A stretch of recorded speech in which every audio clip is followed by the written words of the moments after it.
Durante la semana pasada se hizo viral, incluso a nivel nacional, un fragmento de una audiencia que ocurrió en Reconquista, en donde el juez, eh, el juez en un momento de supina sinceridad le pide disculpas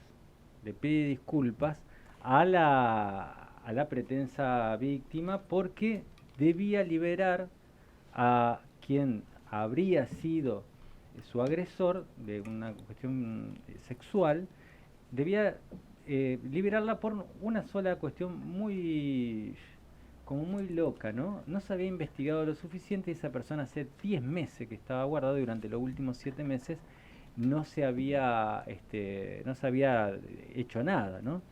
Y es el juez Santiago Vanegas, y hoy tuve la posibilidad de entrevistarlo. Entrevistarlo, por suerte, a ver, me pareció hasta exactamente, este, pude entrevistarlo 50 minutos estuvimos hablando y la verdad es que lo primero que después me pasó mientras estaba hablando con él es que dije, estoy hablando con un juez, le estoy haciendo un reportaje a un juez.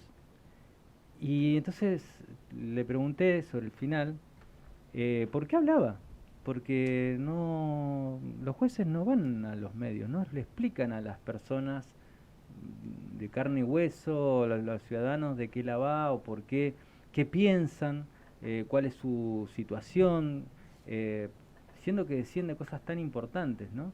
Y bueno, este juez sí lo hace y tuvo la deferencia de hablar con nosotros y yo le pedí grabarlo por una cuestión de que era mucho más aprovechable si lo hacíamos y no con los tiempos de radio, etcétera, etcétera. Así que te invito también, Gabriel, a escucharlo, porque no me parece que dice cosas nuevas, sino que es nuevo que un fiscal, perdón, que un juez diga estas cosas. Escuchamos la primera parte. Hay una cuestión, a ver, la parte de la audiencia que por ahí se viralizó, digamos, sí, es mi explicación a la víctima. En realidad los fundamentos de mi resolución fueron bastante más amplios, lógicamente, claro. No eran esos los fundamentos. El fundamento, vuelvo a lo mismo, era la extensión de una prisión preventiva que, si bien seguía siendo proporcional, porque en base al delito que se imputaba, 10 meses puede verse como que no es mucho tiempo de prisión preventiva, si se quiere, ante una expectativa de condena alta, y por eso era proporcional, se había tornado irracional porque durante 7 meses no había habido ningún avance en la investigación. Claro. Era una investigación que se concluyó durante los primeros 3 meses y luego permaneció, podríamos decir, paralizada. Claro. Entonces esto es lo que me motivó a hacer cesar la prisión preventiva. Yo en mi resolución lo reconozco y abiertamente que los riesgos procesales seguían, porque de hecho los riesgos estaban incluso en diciembre cuando rechacé la revisión de la cautelar. Claro. Ahora bien, ¿para qué tenemos una persona en prisión preventiva si no hacemos nada para llevarla a juicio? Esa es la pregunta que como jueces nos tenemos que hacer. No porque se le ocurra a Vanegas, sino porque específicamente lo ha dicho 1000 veces la Comisión y la Corte Interamericana, y es lo que la ley establece. Claro. Y a su vez, porque si no se pervierte la función misma de la prisión preventiva. Es decir, a ver, si una persona está en prisión preventiva y no se avanza hacia un juicio, legítimamente nos podemos preguntar, y bueno, ¿y para qué la tengo en prisión preventiva? ¿Para castigarla? Claro. Claramente eso está prohibido. ¿La tengo para extorsionarla para que me firme un abreviado? Ahí está. Ahí está.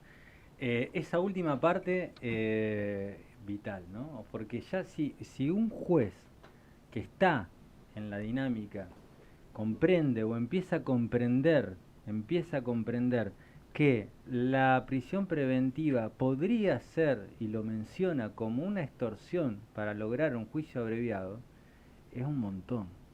Porque claro, primero tuve una expectativa de pena o una pena alta para tenerte en prisión preventiva. Cuando estás en prisión preventiva pasó el año y si vos seas o no inocente, culpable, querés salir de esa situación porque ya lo estás padeciendo. Eso que dice un juez, a ver, lo está diciendo un juez que tiene que dictaminar y que dictamina y que lo hace varios años. entiende que una prisión preventiva puede ser un tipo de extorsión, a ver, entiende, lo menciona, yo no lo hago cargo de que lo diga, sino que lo menciona es porque está ahí. Sí, claro. Aparte más allá de ser un acto de sincericidio, como lo manifestaste vos, claramente establece lo que los abogados penalistas sufrimos a diario, sufrimos constantemente. Fiscalías que utilizan el tema del mecanismo de prisión preventiva en ese sentido, continuamente. Y él lo dice en un momento, me tienen cansado. Lo dicen en esa audiencia. En ese desarrollo. En la cual él le pide disculpas por en nombre de la... A ver, le piden en nombre de la justicia, sabiendo que él tiene que resolver eso a una persona que, a ver, que puede considerar o no culpable, pero que no le corresponde en ese momento decir si es culpable o no. Lo que le corresponde es decir, che, se hizo una investigación, tenemos un tipo guardado, y que pase el tiempo a ver si podemos solucionarlo con un abreviado, así no tenemos que ir a un oral y gastar tiempo, claro. Y no me puedo ir de vacaciones. No sé cuál será la mente, cómo funciona hoy en la justicia de los funcionarios. Hay una especie de histeria, diría yo, ¿no? De no dejar ir a nadie, porque si no quedan de cara a la opinión pública como que ellos son los responsables en última instancia que hay delito. Entonces, y guardamos a todo el mundo, porque además, y esta es una realidad que no hay que ignorar, las fiscalías están sobrepasadas de laburo. No siempre pueden hacer bien las investigaciones, porque muchas veces los legajos son un perro que se muerde la cola. Cosas que no llevan a ningún lado, pero bueno, surge algún nombre, sí, si el crimen en cuestión es importante, es resonante, y bueno, vamos contra esta persona, después vemos.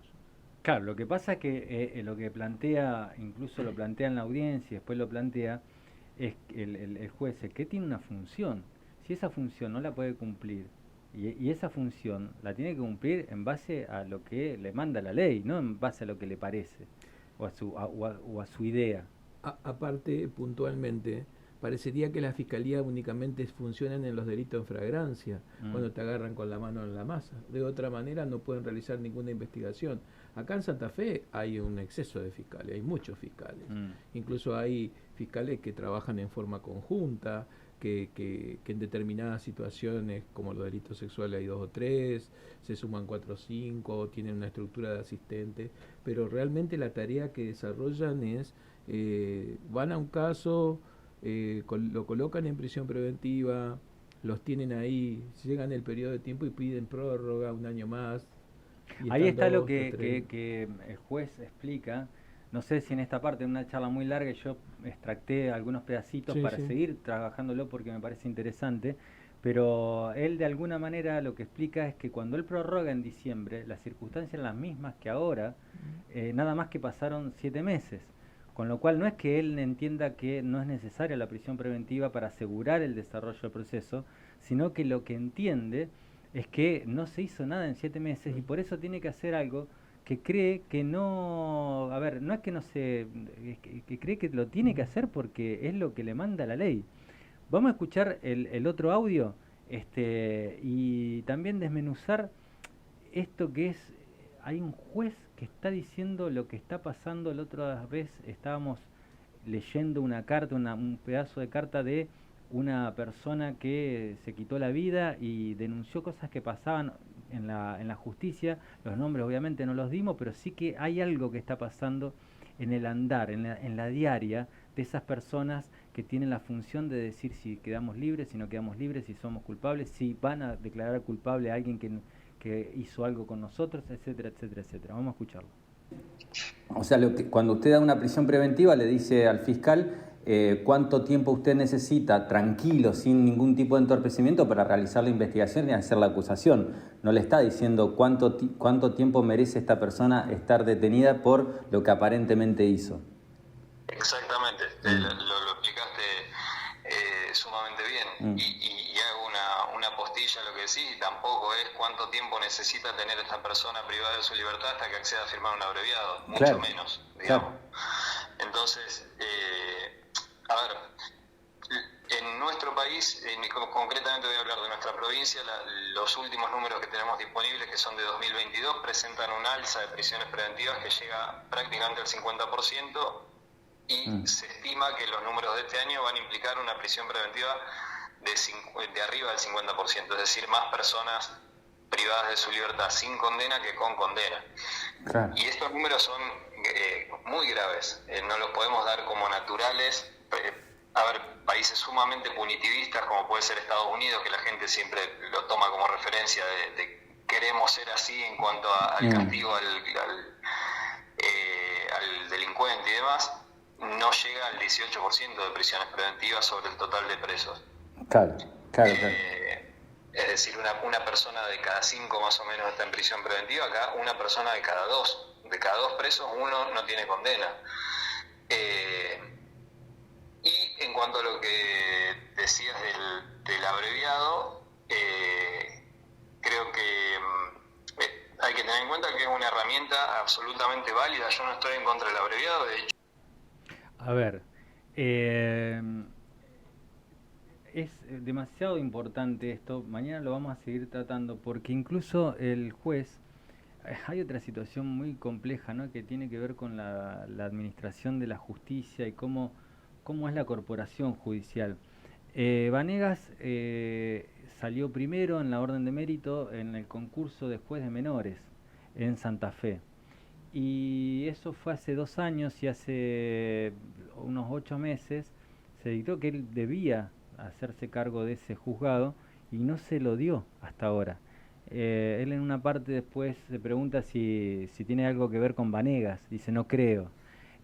Porque claro, está hablando un juez que de alguna manera no está diciendo, che, los fiscales son malos, los fiscales se comen los chicos, a ver los jueces o esto. Está hablando de un sistema. O sea, y se pone adentro del sistema para poder criticarlo. Y eso creo que es algo que nosotros tenemos que ver. ¿Cómo puede ser que la mitad de la población carcelaria esté en prisión preventiva? Y recordemos, la prisión preventiva no es castigo, es una medida cautelar, excepcional debería serlo. Y hay otra situación. Esta situación que se está produciendo con la justicia santafesina puede ser muy cara, y hablamos en términos económicos, al Estado provincial si no se modifica la tendencia. Porque la CID, la Comisión Interamericana de Derechos Humanos, es muy posible, y lo está mirando, que pueda aplicar algún tipo de multa sobre el Estado santafesino por esta flagrante violación a los derechos humanos. O sea, les gusta a quien les guste.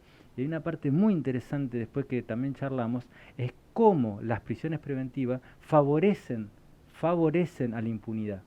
Porque la persona que pudo haber cometido un delito y no se le está investigando porque se comieron el pasaje de otra persona, siente que es impune. Y otra persona que estuvo guardada 2 años, como el caso de la abuela Betty, que después se le dice, discúlpeme, me equivoqué, ya le arruiné la vida, ya está. La sensación social de impunidad es mucho mayor a esta situación de decir, bueno, con la cárcel o con la prisión preventiva te pego el primer chirlo, ¿no? Y eso es algo, por eso insistimos tanto en esta situación que tiene que ver, además, en un momento electoral. Sí, claro. Yo no lo estoy escuchando, lo único que estoy escuchando es que hoy sí le escuché a la ex defensora Balangione diciendo algo muy concreto, que es de plantear la posibilidad de una prisión preventiva, de una cautelar, como un castigo o una reacción del sistema penal hacia una inconducta, es inconstitucional, ¿no? Y esto se ha votado en la legislatura santafesina.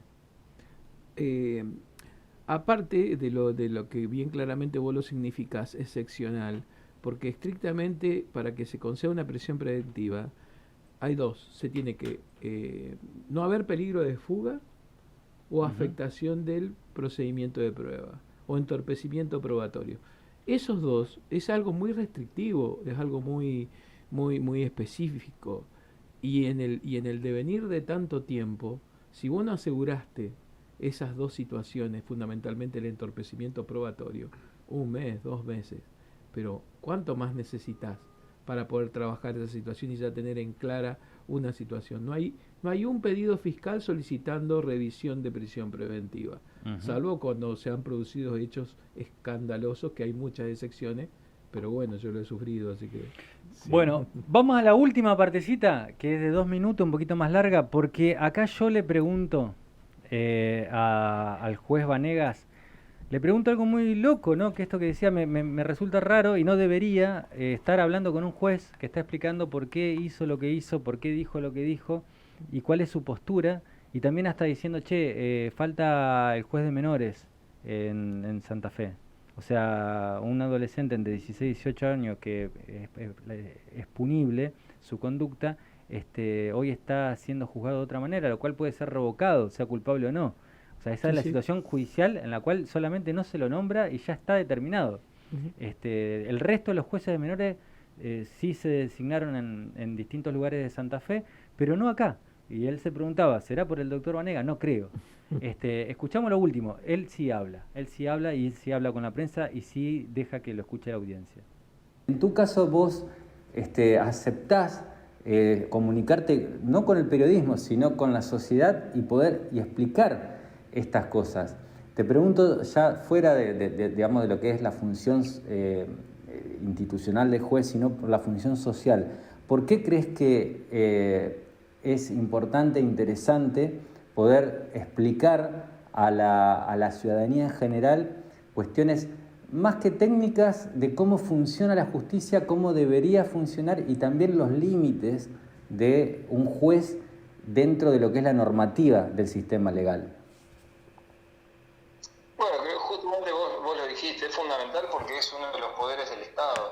Entonces, la base de una república es saber cómo funcionan los poderes y que los funcionarios públicos rindamos cuenta a la sociedad de cómo ejercemos la porción de poder que cada uno ejerce en su ámbito. En mi caso, dentro del Poder Judicial, en el territorio en el que me toca juzgar.